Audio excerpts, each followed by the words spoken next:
For a couple of summers, I led a weekly walking group that was called Body and Soul. In that first summer that we met, we studied texts relating to health before we set out on our walks.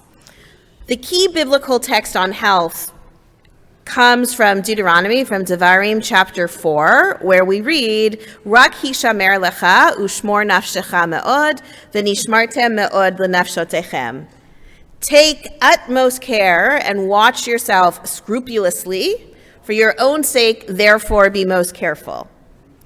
Another essential text regarding health is from Rambam, is from Maimonides in the Mishnah Torah, where we read, since maintaining a healthy and sound body is among the ways of God, for one cannot understand or have any knowledge of the Creator if he is ill, he must avoid that which harms the body and accustom himself to that which is healthful and helps the body become stronger.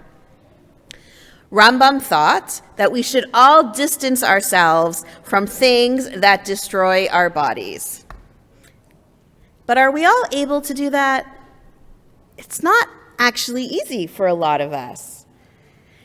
Addiction exists in the Jewish community, and addiction has accompanied the Jewish journey for thousands of years.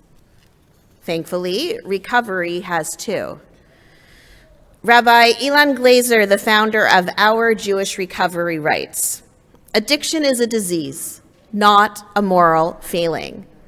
The war on drugs and much of our current treatment systems have failed to address the real needs of addicts and their loved ones. We can and we must do better. There is no inherent conflict between a commitment to Jewish practice and a life of recovery, though some adaptations are helpful in doing so. Recovery is possible for everyone. We are meant to be free.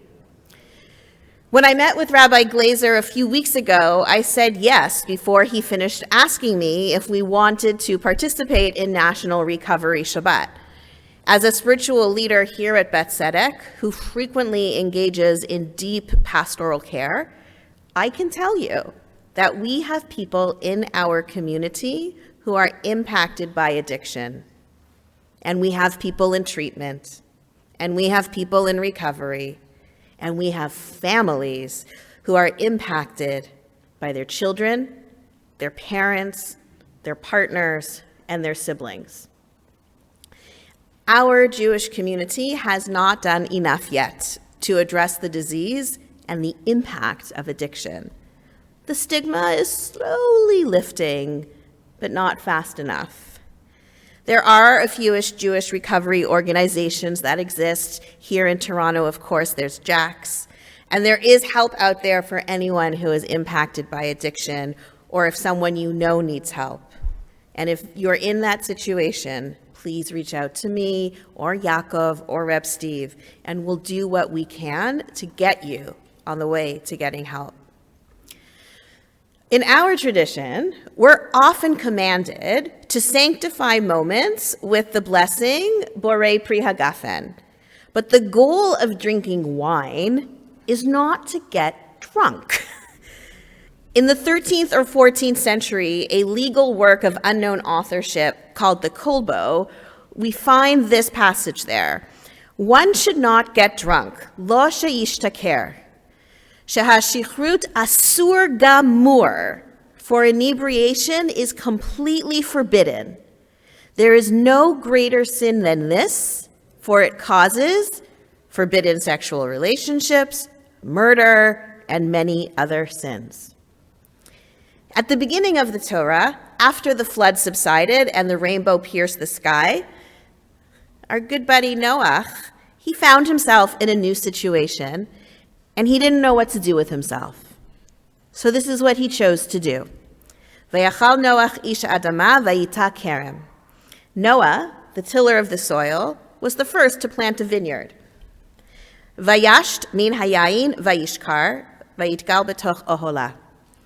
He drank of the wine, he became drunk, and he uncovered himself in front of his children, This is not the choice that many of us would have made, but some people would.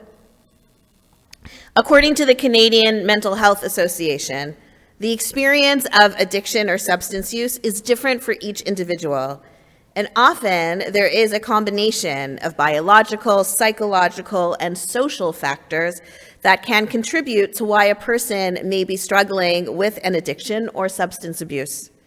For example, some of the risk factors for addiction include genes, the way a person's brain functions, previous experiences of trauma, cultural influences, or social issues such as poverty and other barriers to accessing the social determinants of health.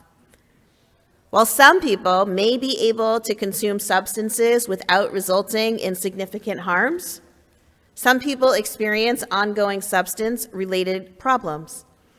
In Ontario, it is estimated that approximately 10% of the population uses substances problematically. Now, that 10% statistic is the same number used in almost all of the research, even in the Jewish community. Our Parsha this week, Ki Tavo, it opened with the first fruit ceremony. After the Israelites enter the land of Israel, they are instructed to bring the first fruits of their harvest to Jerusalem and recite the words we say at Pesach. My father was a fugitive Aramean. He went down to Egypt with very little. The Egyptians dealt harshly with us. They oppressed us. We cried to God. God heard us. God freed us, brought us to the land of milk and honey. And that's why I'm bringing my first fruits to you. Now, just after the instructions of Bikurim, the first fruits, Moses says, when you set aside in full a 10th part of your yield in the third year, the year of the tithe, and have given it to the family of the Levi, the stranger, the fatherless, and the widow, that they may eat, you shall declare before your God, I have cleared out the consecrated portion from the house, and I have given it to the Levi, the stranger, the fatherless, the widow, just as you have commanded me. Now the Levi, the stranger, the fatherless, and the widow, the ger, the yatom, the almanah, they were the vulnerable people of society. Yet, they were loved, and they were protected. They were not responsible for their life situation. They didn't put themselves there. And neither are so many who have addictions. Addiction is a disease, and one that is sometimes passed down genetically. We don't blame people who have cancer or bad eyesight for their conditions. Why should we blame those who struggle with addiction for theirs? What can we do to help? Rabbi Glazer writes that addiction is different for every person. Some people fall into addiction after getting into a car accident. The doctor prescribes an opiate for pain management, and then it works so well that the patient can't get off of it and becomes addicted. Some fall into addiction due to peer pressure to drink, smoke, gamble, or do drugs in high school or college. And too many in the Jewish community become alcoholics after experiencing the abundance of Kiddush clubs in synagogues. They're not here to hear this.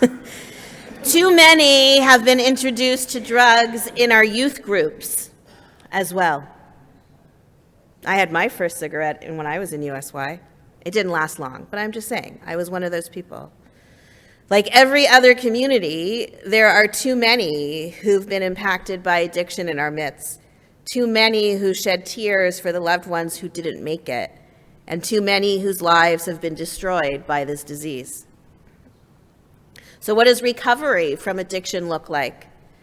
Just as everyone's journey into addiction is different, so too is everyone's journey of healing. Many benefit from daily or weekly recovery meetings. Many find a sponsor and work the 12 steps of recovery. And many benefit from harm reduction solutions. Many need the guidance of recovery coaches and therapists and nutritionists or spiritual counselors and others to assist them in creating a new life. The pain the addictive behavior was meant to avoid must be addressed. and healthier ways of navigating emotions and challenges need to be found. So National Jewish Recovery Shabbat, I think there's about 70 different synagogues this morning all across North America who are talking about the same subject, takes place during the month of Elul because it's a month where we find ourselves engaging seriously in tshuva, in returning to our best selves. And so in this season of return, because we'll all be here 2 weeks from now, let's all open our hearts to those who are impacted by addiction in our midst. And let's commit to care and to love others instead of judging them. And let's commit to celebrating those who do the really hard work of recovery, choosing a new life for themselves and others, one day at a time. I'm going to recite now the Recovery Prayer by Rabbi Ilan Glazer. Master of the world, you have given us the blessings and challenges of life. Nourish us in our continued journeys of recovery. Help us grow closer to you, and help us live happy, joyous, and free to the best of our abilities each day. Give us the strength to persevere through our challenges and to find support along the way. Be with us when our hearts break open. Walk with us when we travel the road of healing. Help us find meaning and blessing each day and every day we are alive. Holy One of Blessing, we ask you to hold us close, to remind us that you are with us and that we are precious and loved, and that with your help we can stay clean, sober, happy, joyous, and free one day at a time. May we do your will now and forever. If you know someone or if you yourself need help, I'm here, Reb Steve is here, Yaakov is here. Just reach out. We'll do what we can. Shabbat Shalom.